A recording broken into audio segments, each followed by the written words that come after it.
Imagina un sonido tan colosal que hace estallar tus tímpanos a cientos de kilómetros de distancia. Un estruendo físico y brutal capaz de dar la vuelta al planeta entero 7 veces. El 27 de agosto de 1883, la corteza terrestre no solo tembló, se partió en dos. Una montaña entera fue borrada de los mapas en una fracción de segundo, evaporada por una detonación que aplastaría el poder combinado de miles de bombas atómicas. En pleno mediodía, el sol fue estrangulado por un muro de oscuridad total.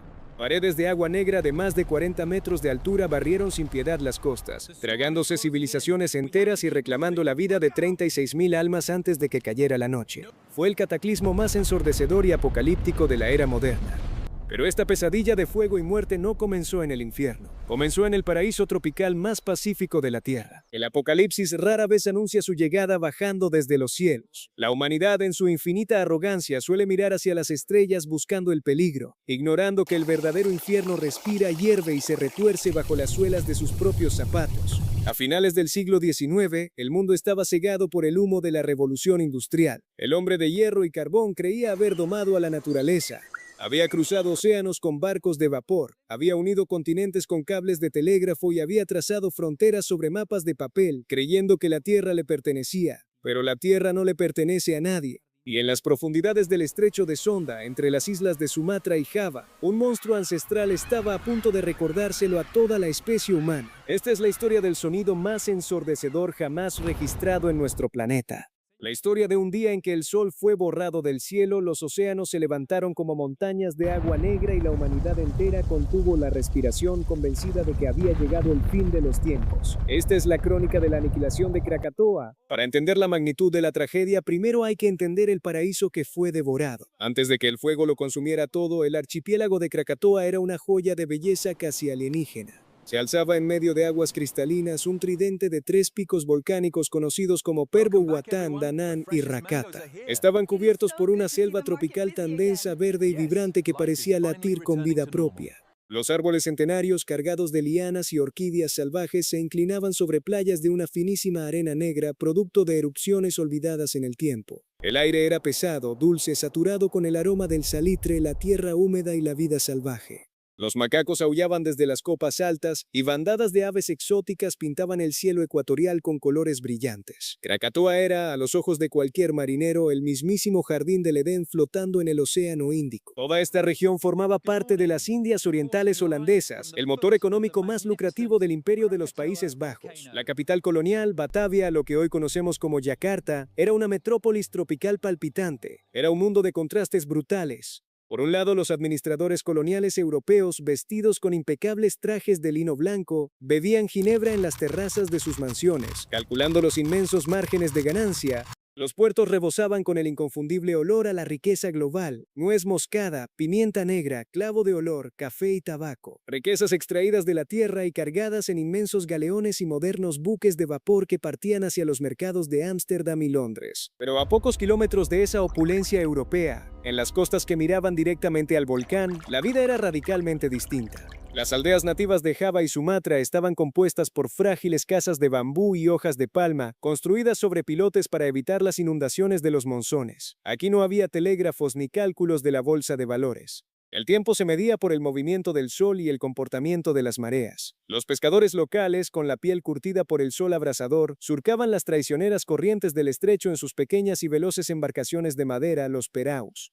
Para ellos el océano era un dios proveedor, pero también un juez implacable. Los niños de estas aldeas corrían descalzos por la arena volcánica, recolectando conchas nacaradas y persiguiendo cangrejos, ajenos a la geopolítica de los imperios. Al caer la noche, iluminados por el resplandor anaranjado de las fogatas, los ancianos de las tribus transmitían sus conocimientos. No hablaban de ciencia europea, hablaban de los Orang Laut, la gente del mar, y de los espíritus coléricos que habitaban en las profundidades de la tierra. Para los nativos, Krakatoa no era solo una montaña, era una entidad viva, una deidad durmiente que exigía respeto. Creían firmemente que si el equilibrio del mundo se rompía, el gigante de piedra despertaría para purgar la tierra. Los colonizadores holandeses, amparados en sus barómetros y su fe ciega en el progreso científico, escuchaban estas leyendas con sonrisas condescendientes. Pronto descubrirían que la ciencia del siglo XIX no era rival para la furia de la prehistoria. El año 1883 comenzó como cualquier otro. Los campos de arroz escalonados brillaban con un verde fosforescente bajo el sol. Las redes de pesca volvían pesadas y llenas.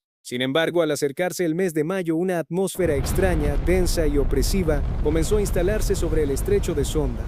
No había viento. El océano se transformó en un gigantesco espejo plano, inquietantemente quieto. El calor ecuatorial se volvió insoportable, asfixiante, como si la atmósfera misma estuviera atrapada dentro de un inmenso horno. Y entonces comenzaron los susurros. No fueron terremotos violentos que derribaran paredes, al menos no al principio. Fue una vibración sorda, de bajísima frecuencia, que no se escuchaba con los oídos, sino que se sentía en la boca del estómago y en las plantas de los pies. El suelo temblaba levemente, un latido irregular que subía desde el lecho marino. En las aldeas los animales fueron los primeros en entender que algo andaba terriblemente mal. Los perros callejeros lloraban en la madrugada, mirando hacia el mar. Las aves tropicales abandonaron los árboles cercanos a la costa y volaron en enjambres silenciosos hacia el interior de las islas. El agua dentro de los profundos pozos de las aldeas comenzó a agitarse sola, vibrando sin que nadie la tocara. Los aldeanos detuvieron sus labores. Las redes cayeron de las manos de los pescadores. Se miraban unos a otros en completo silencio, sintiendo ese zumbido bajo la tierra. El gigante estaba bostezando. Mientras tanto, en Batavia, los sismógrafos primitivos de la época comenzaron a registrar anomalías. Las agujas temblaban, arañando el papel con nerviosismo. Las placas tectónicas, a más de 30 kilómetros bajo el fondo del Océano Índico, estaban sometidas a una fricción insoportable. Una presión titánica, equivalente a miles de bombas atómicas, buscaba desesperadamente una válvula de escape, y esa válvula era Krakatoa. El 20 de mayo, el susurro se convirtió en un grito. El pico de Perbuehuatán, uno de los 3 conos del volcán, se rasgó. Una explosión sorda, profunda y gutural destrozó el silencio de la selva. La tierra escupió.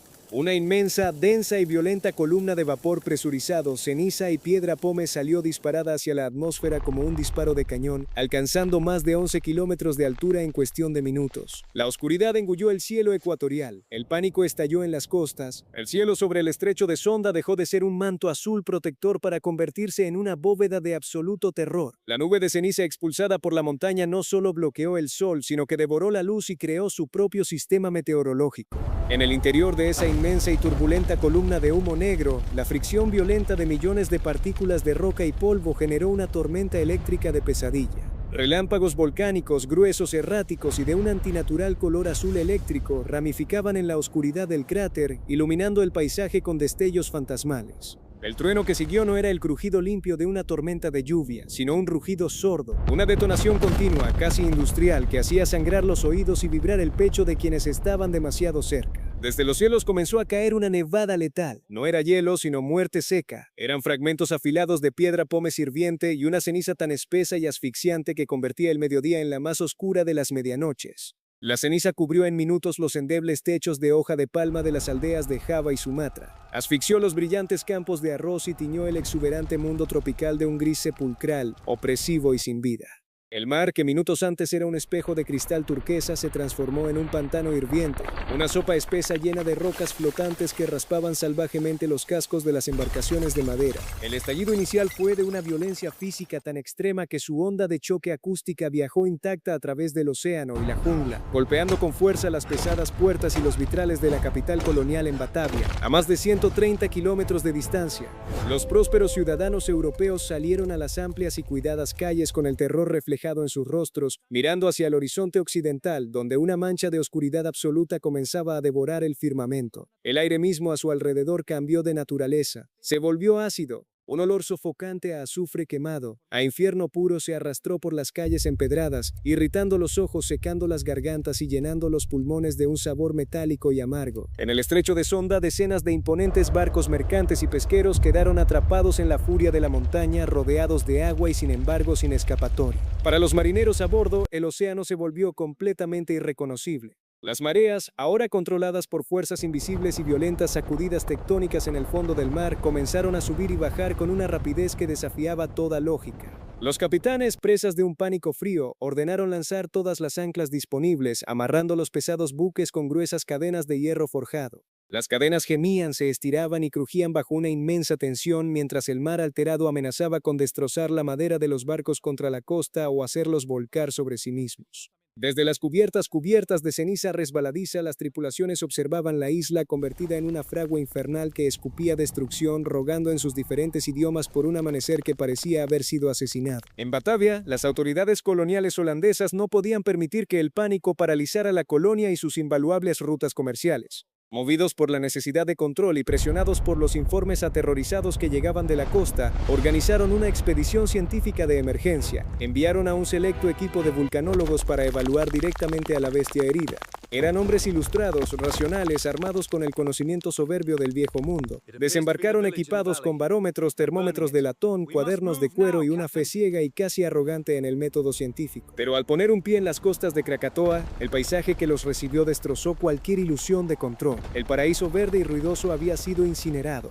Donde horas antes existía una jungla impenetrable, ahora solo quedaba un inmenso desierto de ceniza humeante y troncos carbonizados que apuntaban al cielo negro como dedos rotos. El calor que emanaba directamente del suelo era tan punzante que traspasaba las gruesas suelas de cuero de las botas de los investigadores. Con cada paso agónico que daban hacia las laderas del cráter, el ambiente se volvía más hostil y venenoso. Instrumentos en mano, se acercaron a fisuras abiertas en la tierra que escupían gruesas y sibilantes columnas de vapor sulfúrico a muy alta presión. Los datos que arrojaron sus mediciones eran sencillamente escalofriantes. La temperatura del subsuelo y la presión confinada indicaban que la montaña era una bóveda de energía letal, una bomba de tiempo a escala planetaria a punto de reventar. Sin embargo, el volcán demostró ser un maestro absoluto del engaño. Tras días de rugir, temblar y expulsar fuego, Krakatoa hizo algo que desconcertó a la ciencia de la época. Se detuvo en seco. La inmensa columna de humo negro comenzó a perder fuerza, deshilachándose lentamente con el viento salado del océano. Los temblores constantes que hacían vibrar los huesos de los isleños se desvanecieron gradualmente hasta convertirse en una quietud absoluta. Toda la actividad superficial cesó por completo. Los vulcanólogos, exhaustos, deshidratados y cubiertos de polvo tóxico, empacaron sus costosos instrumentos y regresaron a sus embarcaciones. Partieron de vuelta hacia Batavia y redactaron un informe oficial que llevaba una falsa y letal promesa de alivio. Concluyeron que lo peor ya había pasado.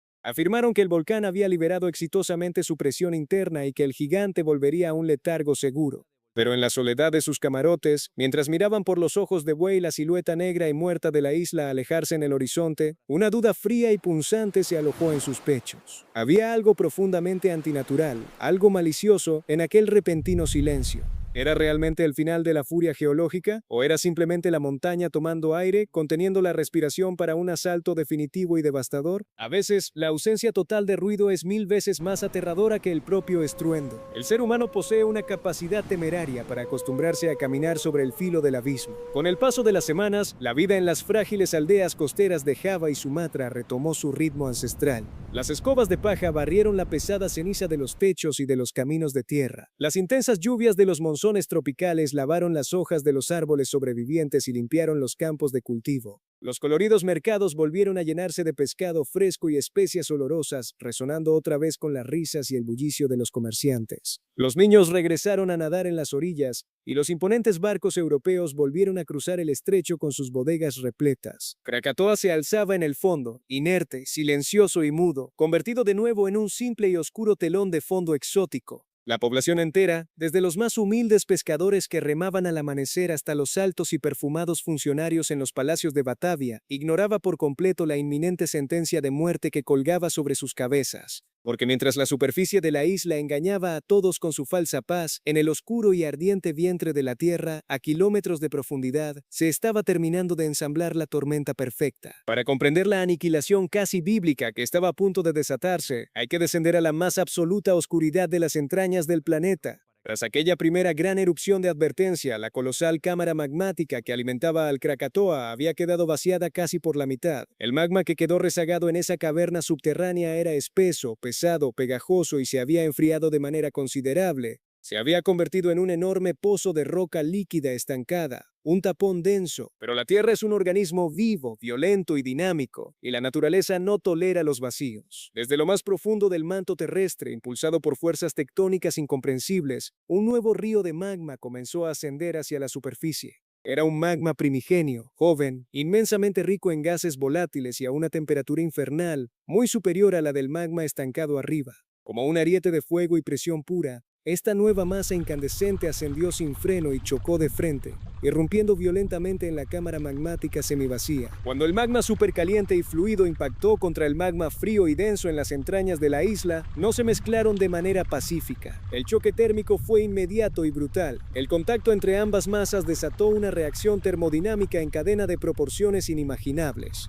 Los densos gases que venían atrapados en el magma caliente se expandieron y vaporizaron violentamente al entrar en contacto con el entorno más frío. Se generó de súbito una presión asfixiante e infinita que no tenía absolutamente ningún lugar hacia dónde escapar. La cámara subterránea entera se transformó en una inmensa olla a presión global, con la válvula bloqueada firmemente por millones de toneladas de gruesa roca sólida. El Krakatoa no estaba durmiendo en absoluto. Estaba cebando sus armas, estaba inflando su núcleo bajo tierra hasta quebrar las leyes mismas de la física.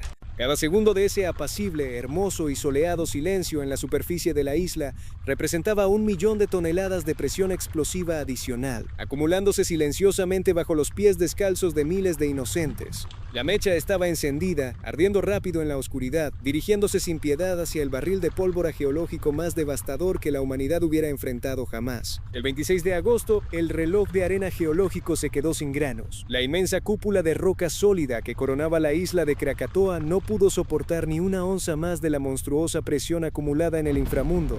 Pasado el mediodía, exactamente a la 1 en punto de la tarde, la coraza de la Tierra estalló. No fue una erupción, fue una detonación apocalíptica, un desgarro en el tejido mismo del planeta. La cima entera de la montaña fue pulverizada en fracciones de segundo. Una columna hiperdensa de gases venenosos, roca triturada, vapor hirviente y fuego salió disparada hacia la estratosfera con la violencia de 1000 cañones, alcanzando la inimaginable y asombrosa altura de 25 kilómetros en el aire. El cielo azul del trópico desapareció de un plumazo. El sol, dador de vida, fue engullido por una marea de ceniza tan espesa y pesada que la noche más negra cayó abruptamente a plena luz del día. A la 1 de la tarde el mundo se apagó. Los gallos dejaron de cantar, las flores se cerraron y las aves cayeron al suelo desorientadas y asfixiadas en pleno vuelo. La oscuridad absoluta se apoderó del estrecho de Sonda, una negrura tan profunda que uno no podía ver su propia mano frente a su rostro. La única fuente de luz provenía del infierno mismo. Relámpagos volcánicos, titánicas y erráticas descargas de energía estática generadas por la fricción violenta de millones de toneladas de roca pulverizada girando en la atmósfera rasgaban la negrura con destellos de un violeta enfermizo y cegador. Cada relámpago revelaba por una fracción de segundo el rostro del terror puro en las aldeas costeras. El silencio que había reinado días antes había muerto. Ahora, el aire era un muro sólido de sonido ensordecedor. Las explosiones se volvieron continuas, rítmicas, implacables. Cada 10 minutos, una nueva detonación brutal sacudía los cimientos de la Tierra. No eran simples ruidos. Eran golpes físicos, presión acústica tan bestial que rompía los tímpanos, desorientaba la mente y dejaba a las personas de rodillas, vomitando por el vértigo y el terror paralizante. El sonido golpeaba el pecho como el martillo de un gigante de hierro. A 20 kilómetros de distancia, en las turbulentas aguas del estrecho, los barcos mercantes y pesqueros que intentaban huir se encontraron navegando a ciegas en una pesadilla sin salida. Para los marineros, el horizonte dejó de existir. Arriba era una oscuridad hostil, abajo era un océano embravecido y gris. Desde el cielo negro comenzó a caer una lluvia bíblica y letal. No era agua. Eran trozos ardientes de piedra pomes, escombros al rojo vivo del tamaño de puños humanos que repiqueteaban violentamente contra las cubiertas de madera astillando los tablones. Los marineros, aterrorizados, sangrando por los oídos y rezando a gritos a dioses olvidados, se refugiaban en las profundidades de las bodegas. Afuera, el mar alrededor de los cascos hervía y siseaba salvajemente al tragar las rocas llameantes que llovían del cielo. En tierra firme, en las costas de Java y Sumatra, la situación era un descenso acelerado a la locura total. La ceniza no caía suavemente, era impulsada por vientos huracanados generados por la propia succión térmica del volcán. Se metía en los ojos, cegando a los que intentaban correr a ciegas, se pegaba al sudor de la piel formando una costra gris y pesada que quemaba la dermis. Las comunidades densamente pobladas entraron en un pánico animal. Familias enteras corrían a tropezones en la oscuridad de la tarde, agarrándose unos a otros, tosiendo sangre y polvo, iluminados únicamente por el resplandor antinatural de los relámpagos volcánicos y por los inmensos incendios forestales que estallaban de manera espontánea a causa del intenso calor de los proyectiles de lava. Hombres, mujeres y niños abandonaban todo lo que poseían, el trabajo de generaciones enteras dejado atrás en segundos. Huían desesperadamente hacia las colinas boscosas en un éxodo masivo, marcado por los gritos de auxilio que se ahogaban en la ceniza, el llanto inconsolable de los bebés y el rugido incesante y monstruoso de la montaña que parecía burlarse de la extrema fragilidad de la vida humana. Pero la bestia aún no había dado su golpe maestro. La agonía de la isla se extendió durante toda esa interminable y oscura noche, torturando a los sobrevivientes y preparando el escenario geológico para el acto final. El amanecer del 27 de agosto no trajo los rayos cálidos del sol, solo trajo una nueva y brutal dimensión de destrucción. El clímax de la tragedia no fue un evento único, fue una sinfonía de aniquilación sostenida. A las 5:30 de la madrugada, el Krakatoa sufrió su primer colapso estructural crítico. Las entrañas de la montaña ya no podían sostener el peso de la roca tras la masiva expulsión de material magmático. Una explosión colosal, aún más profunda y destructiva que las del día anterior, partió las laderas enteras del volcán. Inmensos desprendimientos de tierra, millones y millones de toneladas de roca sólida y escombros incandescentes cayeron a plomo, desplazándose a una velocidad aterradora hacia las aguas del océano. Y con este violento colapso terrestre nació un nuevo monstruo, más rápido, más frío y mucho más silencioso que el volcán ardiente. El inmenso desplazamiento físico de masa en el fondo marino generó el primer megatsunami de la jornada. El mar se retiró agresivamente de las playas, dejando a los peces aleteando en la arena seca por un segundo infinito y luego regresó. Una pared de agua turbia, negra, pesada y cargada de cadáveres de árboles y rocas se levantó en el horizonte y se dirigió a la velocidad de un tren de carga hacia la próspera región de Telok Beton en Sumatra. En medio de la oscuridad y el ruido ensordecedor de las explosiones continuas, los habitantes de la costa ni siquiera vieron a la muerte acercarse. Solo escucharon el estruendo húmedo y brutal del agua devorando la tierra firme. El mar no tuvo la más mínima piedad ni vacilación.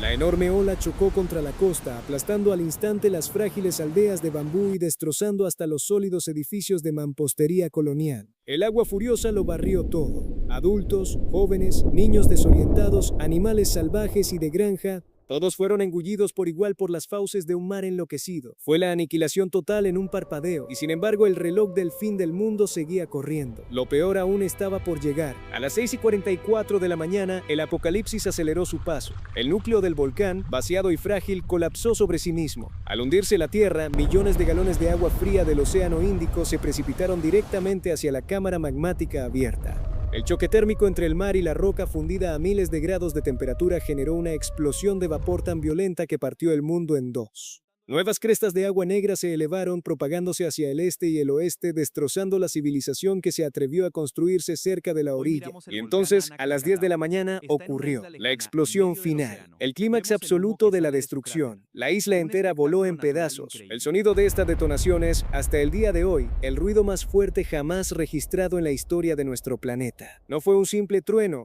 Fue un rugido cataclísmico que rasgó la atmósfera. Viajó a través de los continentes, escuchándose con absoluta claridad en Australia y en la India a miles de kilómetros de distancia. Las ondas de choque rompieron la barrera del sonido, viajando por el aire y dando la vuelta al mundo entero 7 veces. En los barcos más cercanos, los tímpanos de los marineros estallaron en sangre por el cambio brutal de presión. En las costas lejanas de Java, los gruesos cristales de las ventanas estallaron en 1000 pedazos y los techos de las casas se vinieron abajo impulsados únicamente por la pura fuerza física del sonido. 2/3 de la isla, una inmensa montaña de piedra, simplemente dejaron de existir. Al hundirse en las entrañas del mar, el vacío geológico generó un monstruo insuperable.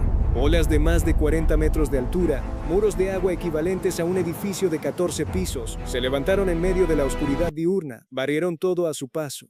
La mayor de estas bestias alcanzó los 46 metros, cayendo con un peso triturador sobre los puertos, reduciendo la obra del hombre a astillas flotantes. Pero la bestia aún tenía aliento para un último y cruel golpe.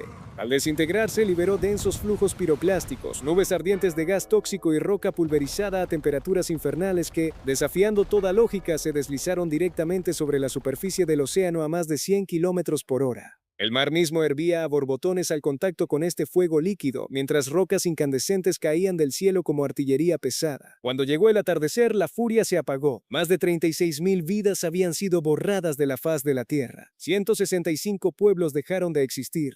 El polvo volcánico inyectado en la estratosfera envolvió al planeta, bloqueando la luz del sol, alterando el clima global y sumiendo al mundo en un invierno oscuro con atardeceres de color rojo sangre. Hoy, donde antes reinaba la gran montaña, solo queda un inmenso cráter submarino. Pero de ese abismo oscuro ha surgido un nuevo pico. Anak Krakatau, el hijo de Krakatoa, un volcán joven y hambriento que crece año tras año, acumulando lava y ceniza. Un monumento vivo que nos recuerda en el frío silencio de la noche que la naturaleza es la única dueña de este mundo y que solo espera pacientemente su momento para volver a reclamarlo.